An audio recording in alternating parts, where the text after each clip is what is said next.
रथारूढ़ गच्छन् पथि मिलित भूदेव पटले स्तुति प्रादुर्भावं प्रतिपदमुपकर्ण सदय दया सिन्धुर्बन्धुं सकल जगतां सिन्धुसुतया जगन्नाथ स्वामी नयन पथगामी भवतु मे।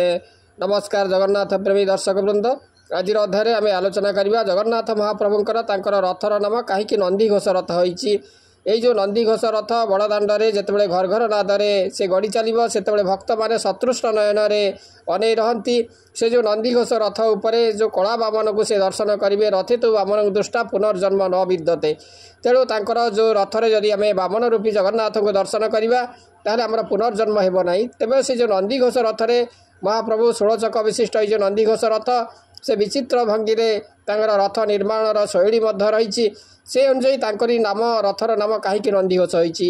से होती आमर जो बड़ माने श्रीमंदिर सी होती माने बड़ ठाकुर कहले बड़ ठाकुर बलभद्र को कहती, किंतु ये बड़ नहेले जगन्नाथ को प्राय अधिकांश बड़ ठाकुर बोली कहती। मंदिर नाम हूँ श्रीमंदिर आउ नामर दाण्डर नाम हूँ बड़ दाण्ड। सह जड़ित प्रत्येक जिनिस जी स्वतंत्र से रोचक हेले आपण जानते कि जे जगन्नाथ रथर नाम कहीं नंदीघोष रथ।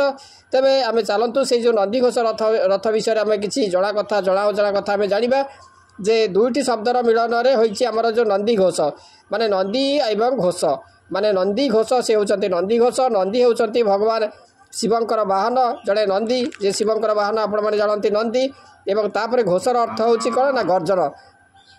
तेणु नंदींकर गर्जनरू रथर नाम नंदीघोष होईची बोली केतक मत दियंती। त्रेता जुगर पौराणिक त्रेता जुगर जो पौराणिक कथावस्तु सहित नंदीघोष शब्दटी जड़ित।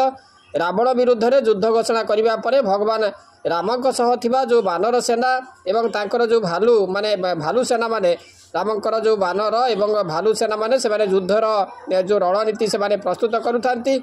यही समय इंद्र देवता भगवान रामचंद्र को सहायता करने से चिंता कले।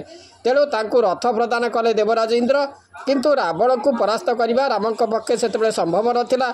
से समय विष्णु रूपी श्रीराम को सहायता करने भगवान शिव से निजर वाहन नंदी को से पठे। नंदी को धारण कर शक्ति कहार न सुदर्शन चक्र रे स्थापित हेले जो नंदी। तेणु दुई महाशक्ति एकाठी हेबारु सुदर्शनकर तांकर घूर्णन बेले नंदींकर आस्थान जोगु नंदी भीषण से गर्जन कले एवं सेही गर्जन फल रावणर जो अर्धाधिक सैन्य से प्राण हरैले एवं श्रीरामंकर तांकर विजय पथ सुगम है।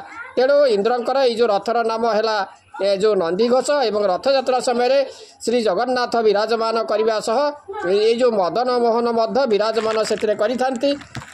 तेणु जगन्नाथ महाप्रभुंकर ये जो रथ तार ना हूँ नंदीघोष रथ इंद्रंक द्वारा यह प्रदत्त होता एवं यार उच्चता जदि देखा 33 हाथ 5 आंगुली एवं जदि फुट हिसाब से देखा 45 फुट 6 इंच होची ये जो नंदीघोष रथर उच्चता।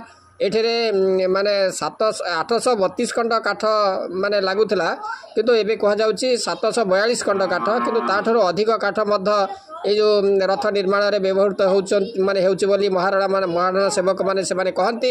एवं यार हूँ 16 चक एवं चक मानकर उच्चता हूँ 6 फुट एवं तार नाम जेमिति तार नंदीघोष तार देवदेवी से भाव में अच्छा।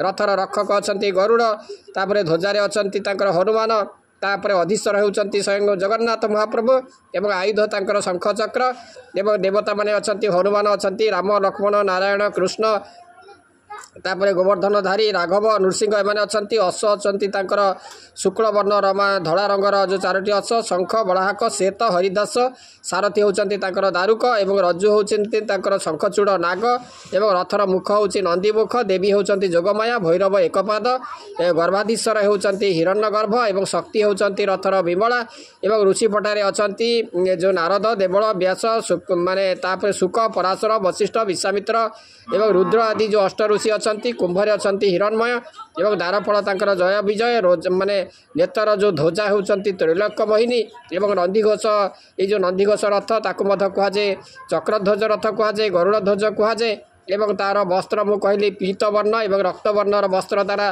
ता माने आच्छादित होता है एवं नेतर कुंभ है हिरणमय नेतर देवता होती हनुमान एवं ओलट सुआ दुईटी रोचंती जीव एवं परम पार्श्व देवता सम्मुखें अच्छा इंद्र ब्रह्मा आउ सप्तर्षि पश्चात भागरे अच्छा नृसिंह राम एवं नारायण वाम भागरे अच्छा जो त्रिविक्रम हनुमान रुद्र दक्षिण भागरे अच्छा वराह कृष्ण एवं गोपीनाथ रथर रक्षक भास्कर अपरंतु गरुड़ तेणु यही भाव में नंदीघोष रथ संपर्क में आपण मैंने जानिले जे तांकर रथर नाम कहीं नंदीघोष होती आशा करे जो आलोचनाटी आपण मानक भल लगी आज रोचे रथारूढ़ गच्छन पथि मिलित भूदेव पटले स्तुति प्रादुर्भाव प्रतिपद मुपाकर्ण सदय दया सिंधुर्बंधु सकल जगतांग सिंधु सुतया जगन्नाथ स्वामी नयन पथगामी भवतु मे।